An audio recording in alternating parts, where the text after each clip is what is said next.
आज के वीडियो में हम रेलवे ग्रुप डी के फिजिक्स पार्ट के सिलेबस पर चर्चा करने वाले हैं।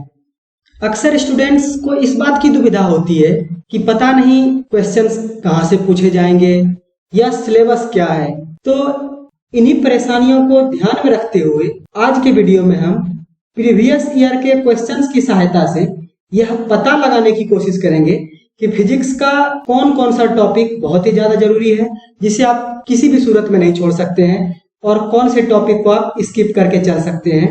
इस तरह महत्वपूर्ण टॉपिक को सेलेक्ट करके पढ़ना इसलिए भी जरूरी हो जाता है क्योंकि कॉम्पिटिटिव एग्जाम्स की तैयारी एक ऐसी चीज है जो तब तक पूरी नहीं हो सकती है जब तक कि आपका सिलेक्शन ना हो जाए।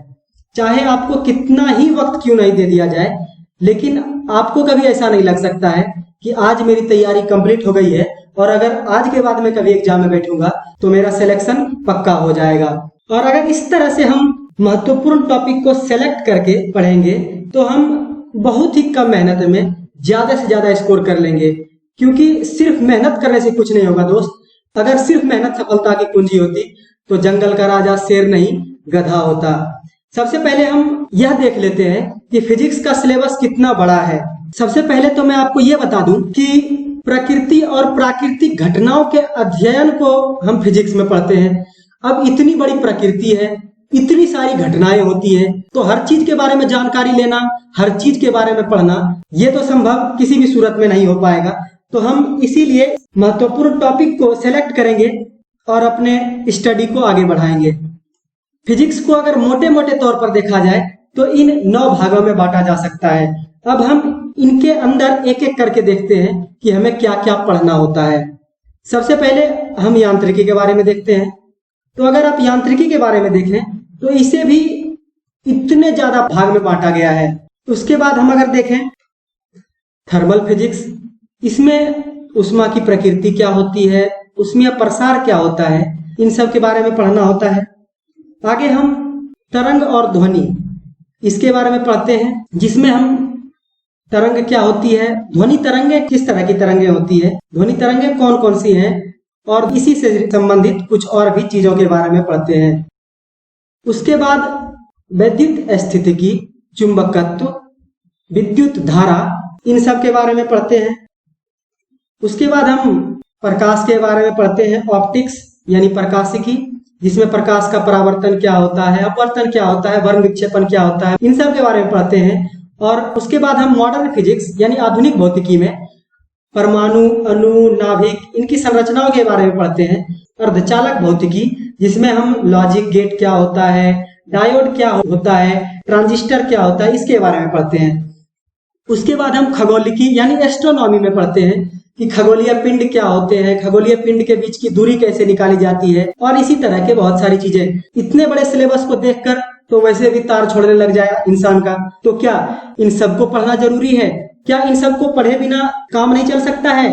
तो आज के वीडियो में हम इसी विषय में चर्चा करने वाले हैं। तो चलिए अब हम देखते हैं कि इनमें से कौन सा टॉपिक बहुत ही महत्वपूर्ण है और किस टॉपिक को आप छोड़ सकते हैं। हम यांत्रिकी में देखते हैं कि प्रीवियस ईयर यानी कि 2018 में जो ग्रुप डी का एग्जाम हुआ था उसमें कितने कितने क्वेश्चंस किस किस भाग में बने थे। सबसे पहले हम मात्रक और विमाओं के बारे में देखते हैं। अगर मात्रक और विमाओं में हम सिर्फ आधारी राशियों के बारे में और कुछ बहुत ही बेसिक विमाओं के बारे में देखें तो इससे बहुत ही कम क्वेश्चंस पूछे गए हैं, 10 से भी कम क्वेश्चंस पूछे गए हैं। लेकिन अगर आप ये देखें कि जितने भी मात्रक पूछे गए हैं और जितनी भी विमाएं पूछी गई हैं उन सबको अगर सम्मिलित करके चलते हैं तो इससे पूरे एग्जाम में 40 से 50 क्वेश्चंस देखने को मिले हैं। उसके बाद अगर हम सदिश और अदिश के बारे में देखें तो सदिश और अदिश से 10 से भी कम क्वेश्चंस देखने को मिले हैं, और उसमें से भी अधिकतर क्वेश्चन इस तरह के हैं कि कौन सी राशि सदिश है और अदिश है। उसके बाद अगर हम एक रेखीय गति की बात करें तो इससे करीब करीब 150 से 160 क्वेश्चंस बने हैं पिछले एग्जाम में। तो इस तरह से ये टॉपिक काफी महत्वपूर्ण हो जाता है। आगे हम देखें तो बल और गति के नियम से भी 170 से 180 क्वेश्चन पूछे गए हैं।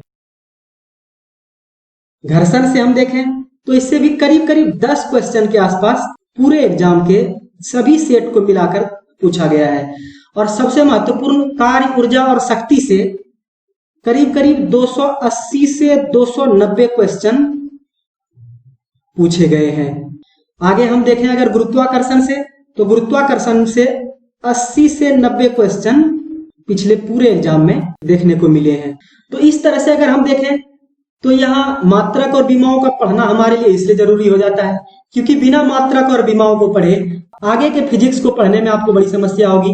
विमाओं से काफी क्वेश्चंस पूछे गए हैं, तो आपको ये पता होना चाहिए कि विमाएं कैसे निकाली जाती हैं। हम सदिश और अदिश के बारे में सिर्फ इतना पढ़ लेंगे कि सदिश राशियां क्या होती हैं, अदिश राशियां क्या होती हैं।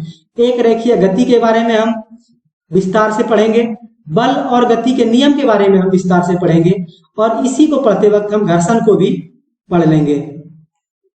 उसके बाद हम कार्य, ऊर्जा और शक्ति को पढ़ेंगे और गुरुत्वाकर्षण को पढ़ेंगे। इस तरह से यहां से हम कुल मिलाकर 1, 2, 3, 4, 5 इन 5 टॉपिक को पढ़ने वाले हैं। आगे चलते हैं और देखते हैं तो पूरे उष्मा भौतिकी से 10 से भी कम क्वेश्चंस पूछे गए हैं। उसमें से भी मैक्सिमम क्वेश्चन इस तरह के पूछे गए हैं कि सेल्सियस है, सेल्सियस को केल्विन में बदलना है और केल्विन है तो इसे सेल्सियस में बदलना है।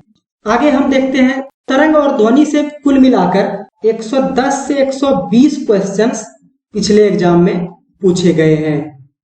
आगे अगर हम देखें तो विद्युत स्थितिकी, चुंबकत्व और विद्युत धारा, इन सबको हम एक ही बार में अध्ययन करने वाले हैं क्योंकि विद्युत स्थितिकी और चुंबकत्व से बहुत ही कम क्वेश्चन देखने को मिले हैं और जितना क्वेश्चन विद्युत स्थितिकी से बना है उतनी जानकारी हमें विद्युत धारा को पढ़ने के लिए भी जरूरी है। तो हम जब विद्युत धारा पढ़ रहे होंगे तो उसी वक्त विद्युत स्थितिकी के उन सभी चीजों को भी उसी वक्त पढ़ लेंगे। विद्युत धारा से अगर आप देखें तो इससे करीब करीब 250 से 260 क्वेश्चंस देखने को मिले हैं पिछले एग्जाम में। इनमें से भी अधिकतर क्वेश्चन इसी दोनों पार्ट से पूछे गए हैं, विद्युत धारा और परिपथ और विद्युत धारा के प्रभाव। तो हम विद्युत धारा को पढ़ते वक्त भी इन्हीं दोनों पार्ट पर ज्यादा फोकस करेंगे और इस दोनों पर एक हल्की फुल्की ओवरव्यू लेकर आगे बढ़ जाएंगे। तो यहां से हम देखते हैं कि कुल मिलाकर मात्र एक टॉपिक हम कवर करने वाले हैं और अगर यहां से देखें तो एक टॉपिक यहां का होगा तो कुल मिलाकर हमारा हो गया 5, एक यहां से 6 और एक यहां से तो 7। आगे बढ़ते हुए देखते हैं तो प्रकाशिकी से अगर टोटल बात किया जाए तो पूरे ऑप्टिक्स से करीब करीब 90 से 100 क्वेश्चंस पिछले एग्जाम में पूछे गए हैं। उनमें से भी मैक्सिमम क्वेश्चन प्रकाश के परावर्तन और अपवर्तन से करीब करीब 70 से 80 क्वेश्चन पूछे गए हैं। मानव नेत्र से 10 से 15 क्वेश्चन पूछे गए हैं। तो हम प्रकाशिकी को पढ़ते वक्त भी इस दोनों टॉपिक को पूरे डिटेल में पढ़ेंगे और बाकी के टॉपिक का सिर्फ ओवरव्यू लेकर हम आगे बढ़ जाएंगे। तो इस तरह से अगर हम यहाँ देखें तो हम यहाँ 2 टॉपिक पढ़ने वाले हैं। आगे चलकर अगर देखें तो आधुनिक भौतिकी, मॉडर्न फिजिक्स में जितने भी क्वेश्चंस पूछे गए हैं वो अणु, परमाणु और नाभिक से पूछे गए हैं। इसे आप केमिस्ट्री के पोर्शन में भी रख सकते हैं, लेकिन अणु, परमाणु और नाभिक के बारे में एक बेसिक नॉलेज होना हमें विद्युत धारा को पढ़ने के लिए भी काफी जरूरी है। तो जब हम विद्युत धारा पढ़ रहे होंगे तो उसी वक्त अणु, परमाणु और नाभिक के इस पोर्शन को भी कंप्लीट कर लेंगे।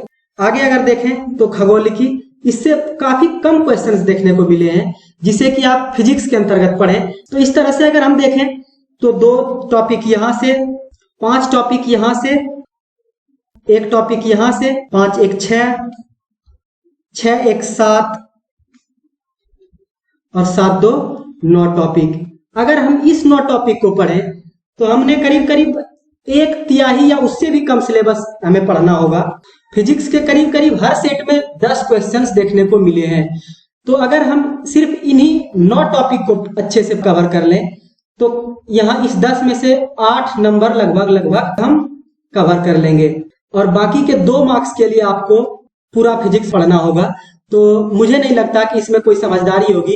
इस 2 नंबर के लिए अगर आप पूरे फिजिक्स को पढ़ते हैं तो उससे ज्यादा बेहतर होगा कि आप अपनी इस ऊर्जा को किसी दूसरे सब्जेक्ट पर लगाएं जिससे कि आपका स्कोर और भी ज्यादा से ज्यादा बढ़ सके। हम इन्हीं बातों को ध्यान में रखकर रेलवे भौतिकी का एक कोर्स बना रहे हैं जिनमें कि इस 9 टॉपिक्स को हम कवर करने वाले हैं। सिर्फ फिजिक्स ही नहीं, अगर हम इसके बाद केमिस्ट्री और दूसरे पेपर्स के लिए भी वीडियो लेक्चर्स लेकर आएंगे तो उनमें भी हम इस बात का बखूबी ध्यान रखेंगे कि कौन कैसे टॉपिक्स महत्वपूर्ण हैं, क्योंकि हम यहाँ आपको फिजिक्स के विद्वान या फिर किसी और पेपर के विद्वान बनाने नहीं जा रहे हैं।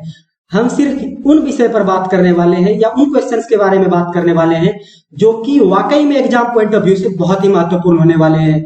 उम्मीद करता हूं कि आज का ये वीडियो रेलवे ग्रुप डी के तैयारी के लिए आपके लिए काफी महत्वपूर्ण सिद्ध होने वाला है। अगर यह वीडियो आपको काम की लगी हो तो इसे उन लोगों तक जरूर शेयर करें जिन्हें इनसे फायदा मिल सकता है। और फाइनली अगर आप अपने दोस्त के लिए कुछ करना चाहते हैं तो वीडियो को लाइक करें, चैनल को सब्सक्राइब करें और हाँ, बेल आइकन को दबाना ना भूलें। मिलते हैं इसी तरह के एक और महत्वपूर्ण वीडियो लेक्चर के साथ। तब तक के लिए नमस्कार, जय हिंद।